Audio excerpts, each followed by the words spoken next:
Baik, bismillahirrahmanirrahim. Assalamualaikum warahmatullahi wabarakatuh. Bagaimana kabarnya Bapak Ibu semua? Semoga kita selalu dalam keadaan sehat walafiat. Ya, pada kesempatan kali ini kita akan membahas soal pedagogik ya Bapak Ibu ya. Kita akan bahas 20 soal lagi. Melanjutkan soal yang kemarin, ini untuk persiapan pretest PPG, UP atau Retaker, dan P3K ya Bapak Ibu ya. Oke, baiklah.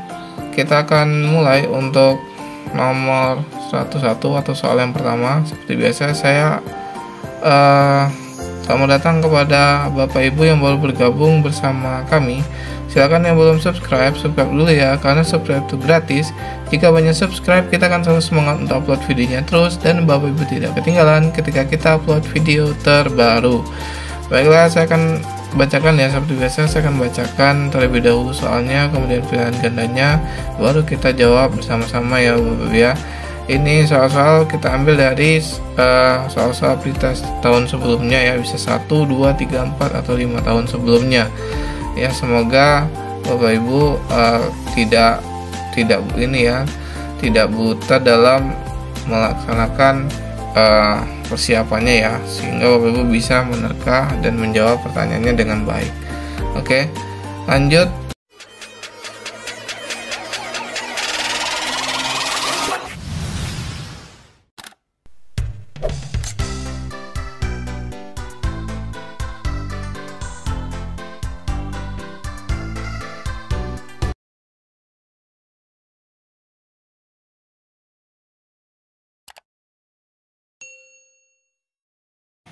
Nomor ya, baiklah kita akan mulai untuk soal yang pertama. Oke.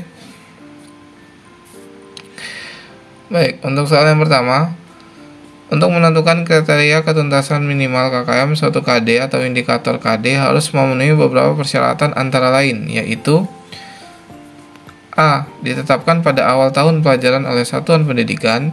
B. Ditetapkan pada awal tahun oleh satuan pendidikan. C. Ditetapkan pada awal tahun pelajaran oleh guru mapel. D. Ditetapkan pada awal semester oleh satuan pendidikan. Untuk menentukan KKM suatu KD atau indikator harus memenuhi beberapa persyaratan antara lain. Ini ditetapkan di awal tahun ya, di awal tahun pelajaran dalam satuan pendidikan ya. Berarti jawabannya itu adalah yang A. Baik, untuk nomor berikutnya, fungsi KKM adalah sebagai berikut kecuali A. Sebagai acuan peserta didik dalam menyiapkan diri mengikuti penilaian mata pelajaran. B. Merupakan target satuan pendidikan dalam pencapaian kompetensi tiap mata pelajaran. C. Dapat digunakan sebagai bagian dari komponen dalam melakukan evaluasi program pembelajaran yang dilaksanakan di sekolah. D. Sebagai kegiatan pengambilan keputusan yang dapat dilakukan metode kualitatif atau kuantitatif. Sebagai acuan, ini benar, merupakan target pendidikan. Oke, benar, ini benar. Berarti yang kecuali adalah yang D ya Bapak ya. Baik, nomor berikutnya, penetapan KKM mata pelajaran dengan mempertimbangkan 3 aspek kriteria, yaitu kompleksitas, daya dukung, dan intek peserta didik. Suatu indikator dikatakan memiliki tingkat kompleksitas tinggi apabila dalam pencapaiannya didukung oleh suatu kondisi sebagai berikut. A. Peserta didik memiliki kemampuan penalaran yang cukup rendah dan terampil menerapkan konsep. B. Guru menguasai pengetahuan dan kemampuan yang memadai sesuai bidang yang diajarkan. C. Guru mampu memilih dan menggunakan metode pembelajaran yang konvensional. D. Waktu yang relatif lama untuk memahami materi karena memiliki tingkat kesulitan dan kerumitan yang rendah. Di sini didukung oleh ini ya. Berarti yang B, guru menguasai pengetahuan dan kemampuan yang memadai sesuai bidang yang diajarkan. Oke, lanjut nomor berikutnya.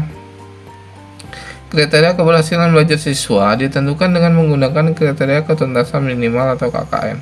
KKM adalah rata-rata setiap unsur dari kriteria yang ditentukan. Untuk menentukan KKM diperlukan faktor-faktor A.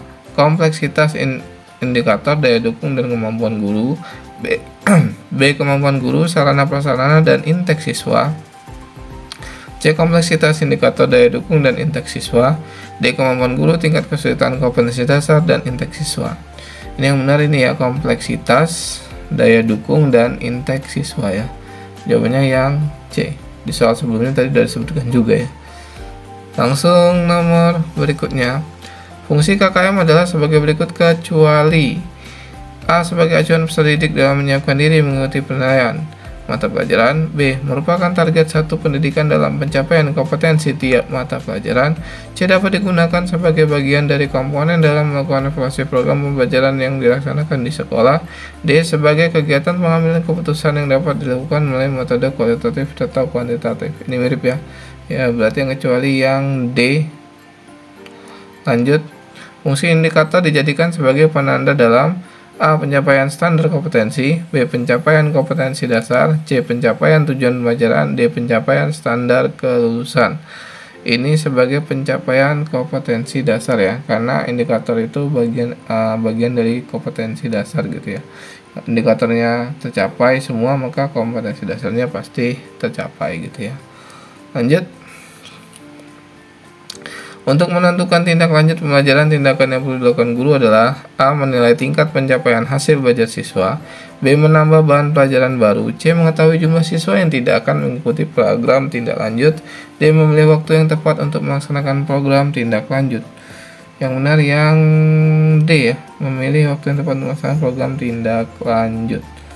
Oke, next, nomor berikutnya. Instrumen yang digunakan untuk menilai perilaku siswa dalam proses pembelajaran adalah A. Pedoman observasi. B. Kuesioner. C. Pedoman wawancara. D. Tes hasil belajar. Yang benar pedoman observasi ya, karena menilai perilaku siswa ini pakai pedoman observasi. Oke, next. Bila Anda sebagai guru menemukan peserta didik mendapatkan hasil belajar yang rendah, tindakan apa yang akan dilakukan? A. Memindahkan tempat duduk peserta didik ke meja yang paling depan. B. Mengulangi penjelasan bahan ajar kepada seluruh peserta didik. C. Memberikan bantuan belajar kepada peserta didik yang bersangkutan. D. Menugaskan seluruh peserta didik membaca buku sumber. Memberikan bantuan ya, memberikan bantuan belajar. Yang C. Soal 10. Sebelum guru menyusun soal-soal untuk menilai hasil belajar peserta didik, manakah yang pertama kali harus dipelajari? A. Buku sumber yang digunakan. B. Kurikulum dan silabus. C. Indikator pencapaian kompetensi. D. Kemampuan awal siswa. Ini adalah indikatornya ya, indikator pencapaian kompetensinya. Oke, next. Salah satu prinsip dalam penilaian hasil belajar peserta didik adalah penilaian harus terpadu. Artinya, A. Penilaian berdasarkan data yang mencerminkan kemampuan yang harus diukur. B. Penilaian merupakan bagian yang tak terpisahkan dari kegiatan pembelajaran. C. Penilaian berdasarkan kriteria yang jelas tentang kompetensi yang harus dicapai. D. Penilaian harus berkesinambungan oleh pendidik untuk semua aspek kompetensi. Ini ya, berkesinambungan semua aspek kompetensi. Jawabannya yang D.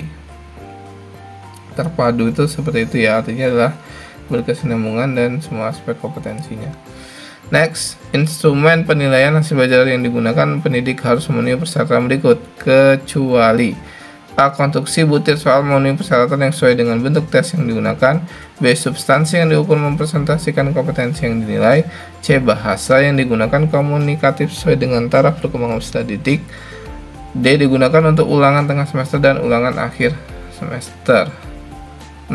Yang ini ya, kecuali yang D ya.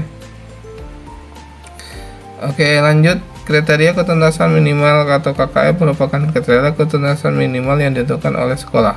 Pada prinsipnya merupakan A. Nilai batas ambang kompetensi. B. Nilai minimal yang dicapai peserta didik. C. Nilai maksimal dicapai peserta didik. D. Nilai batas ambang kelulusan ujian sekolah. Pada prinsipnya merupakan yang nilai maksimal yang dicapai peserta didik. Iya ya, antara C sama B ya. Ya, tapi nggak apa kalau Bapak punya jawaban lain ya. Ini masih baca bisa. Kalau belajar untuk kan sekolah bisa. Iya. Oke, lanjut dulu. Untuk mengetahui prestasi belajar yang dicapai oleh semua peserta didik pada satu rombongan belajar dapat dilakukan dengan menghitung nilai A mean, B modus, C median, D simpangan baku. Meannya ya, rata-ratanya banyak yang lulus atau tidak gitu, tinggi atau tidak. Standar penilaian pendidikan merupakan acuan bagi guru dalam melaksanakan A. Penilaian hasil belajar peserta didik. B. Penilaian proses pembelajaran yang dilakukan guru. C. Penilaian silabus dan LPP. D. Penilaian standar kompetensi kelulusan. Penilaian hasil belajar peserta didik. Penilaian adalah penafsiran hasil pengukuran dan penentuan pencapaian hasil belajar. Penilaian dapat berupa hasil belajar peserta didik yang tidak dipengaruhi oleh kepentingan penilai. Perbedaan latar belakang agama, sosial, ekonomi, budaya, bahasa, gender, dan hubungan emosional. Cara penilaian tersebut mengacu pada aspek penilaian: A. Objektivitas, B. Transparan, C. Bermakna, D. Menyeluruh. Karena ini ya tidak mengacu kepada kepentingan ekonomi, budaya, segala macam, berarti ini yang objektif ya. Berarti yang A.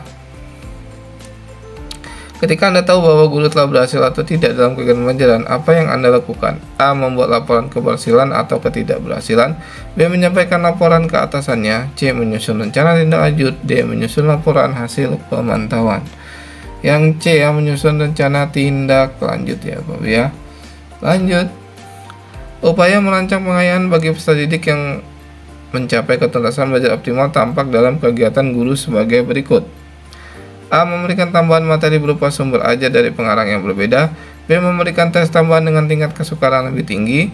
C. Memberikan tambahan sumber bacaan yang lebih mendalam dan tingkat variasi yang tinggi berikut instrumen tesnya yang sesuai. D. Diberikan materi bahan ajar yang lebih tinggi tingkatannya dan mengerjakan soal-soal yang memiliki kesulitan tinggi. Yang benar ini yang D ya Bapak Ibu ya. Lanjut, dasar rancangan program remedi bagi peserta didik yang capaiannya prestasinya di bawah ketuntasan belajar. A. Proses pengajaran remedial pada dasarnya adalah proses belajar mengajar biasa. B. Tujuan pengajaran remedial adalah sama dengan tes diagnostik. C. Sasaran terpenting pengajaran remedial adalah peningkatan kecerdasan siswa. D. Strategi yang dipilih berbentuk tes ulang. Yang C ya, sasaran terpenting adalah peningkatan kecerdasan siswa. Oke, soal yang terakhir. Salah satu prinsip merancang program remedial bagi peserta didik tampak dalam kegiatan guru. A. Membuat rancangan pembelajaran khusus untuk siswa peserta remedial. B. Menggunakan rancangan pembelajaran yang telah dibuat dengan memperhatikan hasil temuan analisis evaluasi belajar siswa. C. Menggunakan rancangan pembelajaran baru yang berbeda sama sekali dengan rancangan yang ada. D. Merancang tes ulang saja tanpa ada pengulangan penjelasan materi. Menurut saya yang C ya Bapak Ibu ya. Menurut saya menggunakan rancangan pembelajaran baru yang berbeda sama sekali dengan rancangan yang ada. Oke, udah deh selesai 20 soal. Alhamdulillah. Baik, ini semoga bisa dijadikan modal untuk Bapak Ibu semua untuk menghadapi tesnya ya. Semoga Bapak Ibu semua lulus. Amin ya rabbal alamin. Baiklah, silakan Bapak Ibu yang subscribe dulu ya, karena subscribe itu gratis. Jika banyak subscribe, kita akan selalu semangat untuk upload videonya terus, dan Bapak Ibu tidak ketinggalan ketika kita upload video terbaru. Baiklah, saya tutup dulu Bapak Ibu ya, kurang lebih maaf. Saya kira wassalamualaikum warahmatullahi wabarakatuh. Salam matematika.